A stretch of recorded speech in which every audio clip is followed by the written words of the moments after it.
Welcome to Business Connection. I'm Liz Spencer. Hey, we have a really fascinating gentleman in our studio today. It's Rock Shipley, and he's the principal engineer of Professional Analysis and Consulting Incorporated.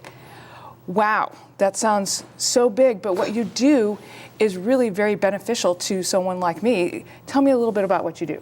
Well, we do consulting in technical, science, engineering fields.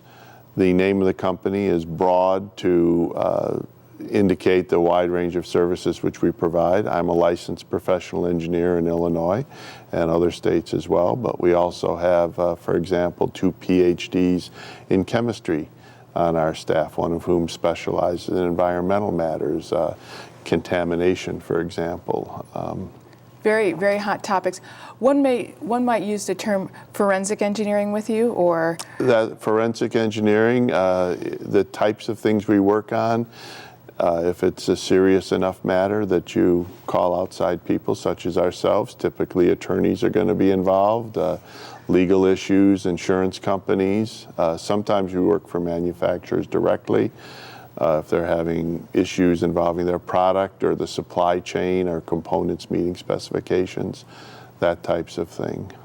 Can you give me an example, a little bit about of a company or a project that uses your type of expertise? Well, it could be as simple as, say, an automotive manufacturer is having a problem and they're asking the question, do the components that we're buying from our supplier, do they meet our specifications? Are they causing a problem, or is the problem elsewhere? Or maybe somebody just thinks there's a problem and they're looking for an independent assessment to understand, is there really a problem, or maybe it's just someone's perception that they misused the product. Well, I think you said an interesting word in there, independent, that sometimes when we're making something or we're so involved with it that we can't see outside the box a little bit. That's absolutely right. We are independent, and our reputation depends on our findings being reliable, that when we say something, we can back it up. Sometimes we're required, for example, to provide opinions in a legal context, in a deposition, or even at a trial. So again, the important thing is that whatever opinion you arrive at, you have to be able to explain it, and you have to be able to back it up with good, hard evidence, science, if you will. In the case of the manufacturing example of taking a look at a component within a product that it maybe failed or maybe isn't working correctly, why is that important to the consumer that the manufacturer takes it outside to someone like you? Well, because first of all, we specialize in solving problems. And as you say, a lot of times when you're close to something or when you're specialized in a particular area, typically manufacturers don't have a lot of problems, so they may not have people that are specializing in solving problems and able to look at the big picture and able to look at all the possibilities, not just jump to the first conclusion that comes to mind. And so you are helping, perhaps improve a product that's ultimately, might end up in consumers or in the commercial area. So ultimately helping the end game there. Absolutely. And one of the things we think about back when we were in school, if you got a 95% or 98% on an exam, that's an A in just about any school. And you're very happy and proud of yourself, and justifiably so. But then you think about the real world. You get up in the morning, you turn on the coffee maker, you go out to your car, you maybe take a trip on an aircraft. You expect everything to work well. Typically problems should occur very infrequently. 1 out of 1,000, 1 out of 10,000, 1 out of 1,000,000. We expect things to work right and to work right all the time. So, have our expectations in the last 20 years increased?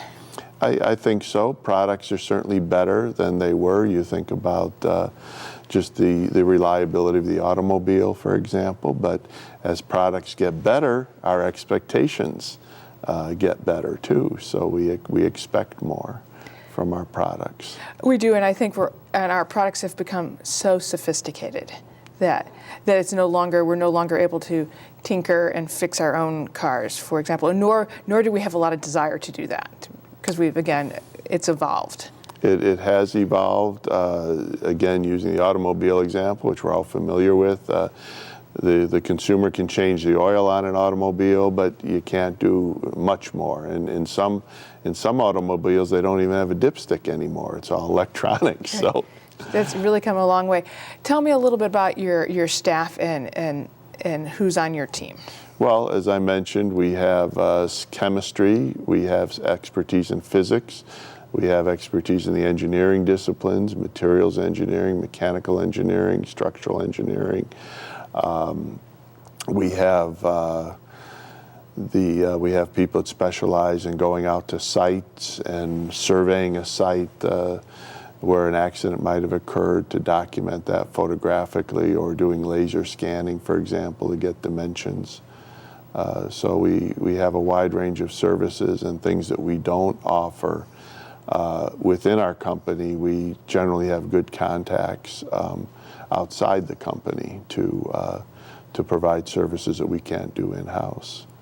Right, because beyond manufacturing, there's, as you mentioned, crash investigation and a lot more opportunity out there for your expertise. Absolutely. After an accident, for example, there typically are going to be a lot of broken parts. So that is where we would have a mechanical engineer or an accident investigation to look at what happened and did those broken parts possibly something broke before the accident, led to the accident.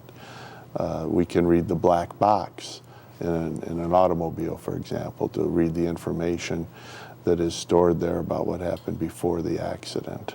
Well, and that's fascinating in the sense that we always assume accident, there's always a component of human error, but there's also a large possibility for failure somewhere along the line. Right. You want to, I mean, obviously a lot of accidents occur, distracted driving, impaired driving, but not every accident. Sometimes there is a problem, and we want to identify that problem. So it's part of a team effort to understand exactly what happened, and if there's a problem with the vehicle or a component of the vehicle, then we want to be able to identify that. Or if there's no problem with the vehicle, then you need to be able to say that as well.